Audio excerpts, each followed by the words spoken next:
Biar kita bisa melihat dengan mata iman kita bahwa Yesus sudah bangkit. Dia tidak tetap mati, tapi dia bangkit untuk memberikan kemenangan bagi kita. Terpujilah Tuhan, dia bangkit untuk saudara dan saya. Bilang teman-teman di sana, teman Yesus. Yesus bangkit agar saya menang. Menang dalam hidup kita, menang dalam kesehatan kita, menang dalam bisnis kita, menang di dalam keluarga kita, menang di dalam persoalan kesulitan yang kita hadapi. Kita menang. Kita diciptakan untuk menjadi lebih daripada pemenang, bukan untuk orang kalah. Kalaupun kita mengalami kalah, hanya dengan satu maksud: karakter kita sedang diproses supaya kita menjadi serupa dan segambar dengan Allah.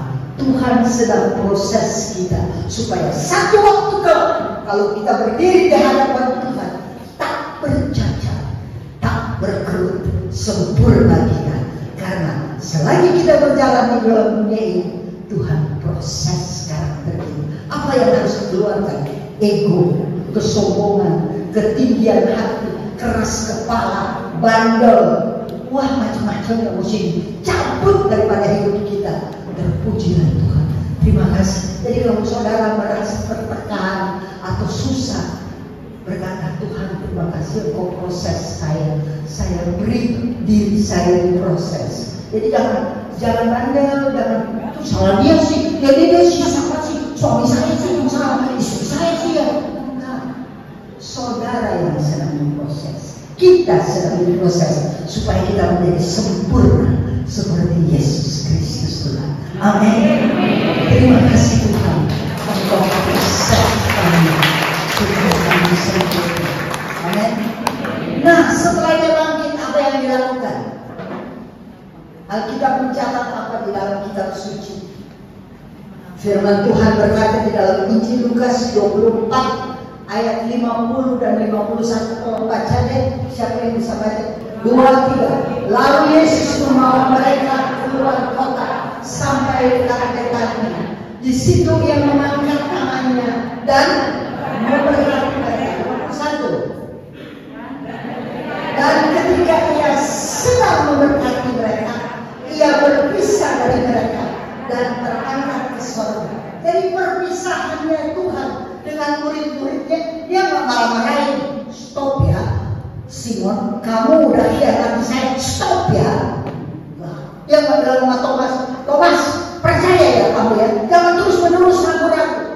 Tidak begitu kan, kita tuh kalau mau keluar rumah kan, kita suka awas ya, kamu jangan main kompor, awas ya, belajar ya, awas ya, awas dulu. Kasihan kok anak-anak ditinggal dalam keadaan, awas ya, awas. Kalau kamu nggak belajar, awas ya kamu. Tuhan tidak. Ketika dia berpisah dengan murid-muridnya, Alkitab berkata apa? Dia mengulurkan tangan dan sedang memberkati. Sedang. Saudara dan saya saat ini dalam keadaan apa? Sedang diberkati. Dan Tuhan tidak pernah tarik tangannya untuk berhenti memberkati. Dia tidak pernah tarik. Dia sedang memberkati saudara dan saya. Mau lihat wajah yang sedang diberkati mau? Lihat di sebelah. Sedang diberkati. Kita ini sedang diberkati. Berjalanlah sebagai orang-orang yang sedang diberkati oleh Tuhan. Bukan mana. Aduh, beri banget kalau dapat orang yang mana-mana melulu. Saudara, Tuhan itu terlalu baik. Dia tinggalkan murid-muridnya dalam keadaan sedang diberkati Tuhan. Tuhan itu baik, sangat baik.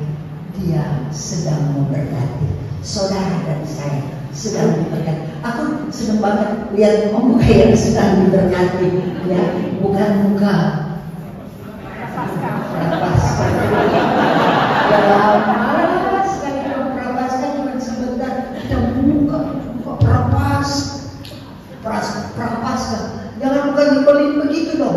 mesti buka kebangkitan. Pasca. Ya, ibu ini tuh buka pasca sekali ceritanya. Coba tolong berdiri bu. Lihat ke sana dong bu, dan buka pasca. Dan bukan cuma dia yang buka pasca, tapi kita sekalian yang buka pasca. Ingat firman Tuhan berkata di sini bahwa kita diberkati. Nah, dan yang terakhir yang saya mau bagikan, Kisah Para Rasul, di mana Tuhan berkata, jikalau Roh Kudus turun atasmu, maka engkau mendapat kuasa untuk menjadi, Kisah Para Rasul 1 ayat berapa? 8, di mana dikatakan kamu akan menjadi saksiku. Jadi Roh Kudus itu diberikan Bapa kepada kita. Yesus berkata dia harus pergi. Karena kalau dia nggak pergi, Roh Kudus nggak berkarya. Jadi kita ini dapat Roh Kudus untuk saudara dan saya menjadi saksiku. Kita akan melakukan perkara-perkara yang besar. Apa yang akan kita lakukan? Memberitakan keselamatan itu kita peroleh dalam Yesus Kristus Tuhan. Amin. Itu yang utama yang saudara. Bukan saksi. Ada orang saksi gereja. Belum tentu kalau kau saksi gereja, kau saksi Tuhan. Tapi kalau engkau saksi Tuhan, engkau pasti saksi di gereja di mana saudara berkarya. Amin. Kan ada orang juga di gereja saya, bagus ini, siklusnya bagus, bandnya bagus, sound systemnya bagus, entah apa yang bagus. Cerita itu yang harus saudara dan saya cerita adalah Yesus Kristus Tuhan yang menyelamatkan kita. Di gereja Katolik kita diajarkan untuk bersaksi, taat dan tunduk pada firman Tuhan, bersaksi tentang keselamatan yang Tuhan berikan. Dan apalagi kalau kita baca di dalam Kisah Para Rasul 1 yang selanjutnya dari 9-10 itu sampai harus malaikat datang berkata, hai orang Galilea, mengapa engkau melihat ke atas terus ke langit? Ada orang kan bengong terus, tak tahu mau ngapain. Udah lama Katolik cuma bengong melihat, nggak tahu mau ngapain, nggak tahu, bengong terus. Beli nggak kamu bengong? Nanti lalat masuk di mulut tahu. Sampai ditegur oleh malaikat, mengapa engkau melihat ke atas terus? Sebagaimana engkau lihat Yesus pergi, sebegitu juga dia akan kembali. Ada karya, ada pekerjaan, ada tugas yang saudara dan saya lakukan untuk memenangkan banyak jiwa. Kita perlu Roh Kudus, karena Roh Kudus itu yang memampukan kita berkarya. Roh Kudus yang melembutkan hati kita. Roh Kudus yang sambungkan kita. Melalui kuasa Roh Kudus, saudara dan saya hadirkan surga di bumi.